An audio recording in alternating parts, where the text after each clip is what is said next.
CM योगी और अखिलेश की लड़ाई में केशव प्रसाद मौर्य की एंट्री। सीएम योगी पर अखिलेश यादव का वार। सीएम केशव मौर्य ने किया पलटवार। कर रहे हैं अपमान, माफी मांगे अखिलेश। क्या सीएम और डिप्टी सीएम के बीच मिट गई दूरियां? यूपी में राजनीतिक बयानबाजी का दौर हमेशा जारी रहता है। बीते कुछ दिनों से लगातार सपा प्रमुख अखिलेश यादव सीएम योगी पर बयान दे रहे हैं। सीएम योगी भी उनके बयानों पर तीखी प्रतिक्रिया दे रहे हैं और धीरे धीरे दोनों के बीच ये जुबानी जंग बढ़ती जा रही है। अखिलेश यादव ने सीएम योगी पर फिर से हमला बोला। हालांकि दोनों नेताओं की इस लड़ाई में अब उत्तर प्रदेश के डिप्टी सीएम केशव प्रसाद मौर्य कूद पड़े और उन्होंने मुख्यमंत्री योगी का साथ देते हुए मोर्चा संभाला। केशव प्रसाद मौर्य ने सीएम पर अखिलेश यादव के वार के ठीक बाद पलटवार किया। सपा प्रमुख अखिलेश यादव ने शुक्रवार को सोशल मीडिया पर एक पोस्ट लिखा, जिसमें लिखा, भाषा से पहचानिए असली संत महंत, साधु वेश में घूमते जग में धूर्त अनंत।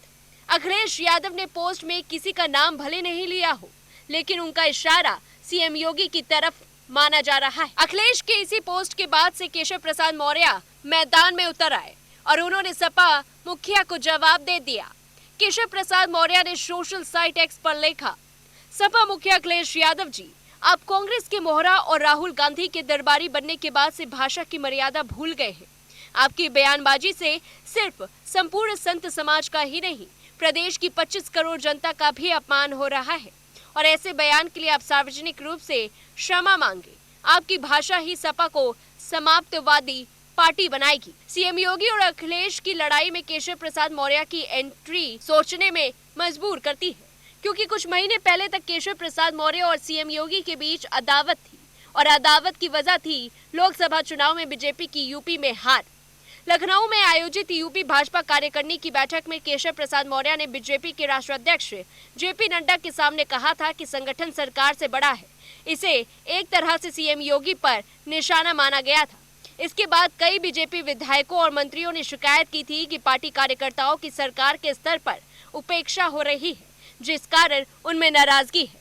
हालांकि अपने नेता पर लगातार हो रहे जुबानी हमले को देखते हुए केशव प्रसाद मौर्य ने जुबानी तीर छोड़ना शुरू कर दिया, ताकि विपक्षी खेमे को राजनीतिक रूप से थोड़ा घायल किया जा सके। केशव प्रसाद मौर्य ने यह जता दिया कि अपने नेता के लिए वो खड़े हैं। अगर उनके नेता पर कोई जुबानी हमला होता है तो वो भी जुबानी जवाब देने के लिए तैयार बैठे हैं। सपा और बीजेपी ने हालिया सियासी लड़ाई की शुरुआत अखिलेश यादव के मठाधीश वाले बयान से हुई थी। पिछले हफ्ते अखिलेश ने मठाधीश की तुलना माफियाओं से की। सुल्तानपुर एनकाउंटर को लेकर सपा मुखिया ने प्रेस कॉन्फ्रेंस की थी और उसी दौरान बयान दिया था कि मठाधीश और माफिया में कोई ज्यादा अंतर नहीं होता। सपा नेता की टिप्पणी पर हंगामा हुआ और इसी बीच मुख्यमंत्री योगी आदित्यनाथ ने सपा नेताओं को माफिया बताया। सीएम योगी ने अयोध्या दौरे के समय टिप्पणी की, जैसे कुत्ते की दुम सीधी नहीं हो सकती, वैसे सपा के गुंडे सीधे नहीं हो सकते।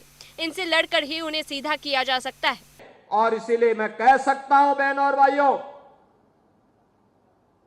कि जैसे कुत्ते की पूंछ सीधी नहीं हो सकती, वैसे ही ये समाजवादी पार्टी के दरिंदे जो बेटियों की सुरक्षा के साथ खिलवाड़ कर रहे हैं, ये कभी ठीक नहीं हो सकते। इनके लिए तो कानून के दायरे में ला करके इन पे शिकंजा कसना पड़ेगा और हमारी सरकार वही काम कर रही है इनके साथ में। मुख्यमंत्री योगी के बयान पर अखिलेश भी तिलमिला गए थे और उन्होंने पलटवार करते हुए कहा, अब कोई अपशब्दों का विश्व रिकॉर्ड बनाने में लगा है। इंसान की सोच ही शब्द बनकर निकलती है, सबको सम्मानित दे। बाद में अखिलेश यादव ने एक और बयान दिया, जिसमें दोनों नेताओं की तस्वीरें देखें और बताएं कि माफिया कौन है। सपा प्रमुख ने कहा, वो कई बार बोल चुके हैं, मेरी भी तस्वीर देख लो आप और उनकी भी देख लो, माफिया कौन लगेगा ये बता दो। सपा प्रमुख ने प्रेस कॉन्फ्रेंस में कहा, जो गुस्सा करता है वो योगी नहीं हो सकता, ये मठाधीश मुख्यमंत्री है। आप मेरी और उसकी तस्वीरें देखिए, कौन माफिया लग रहा है। इस पूरी रिपोर्ट को लेकर के आपकी क्या कुछ राय है, हमें कमेंट बॉक्स में बताइए। तब तक के लिए देखते रहिए News1 India।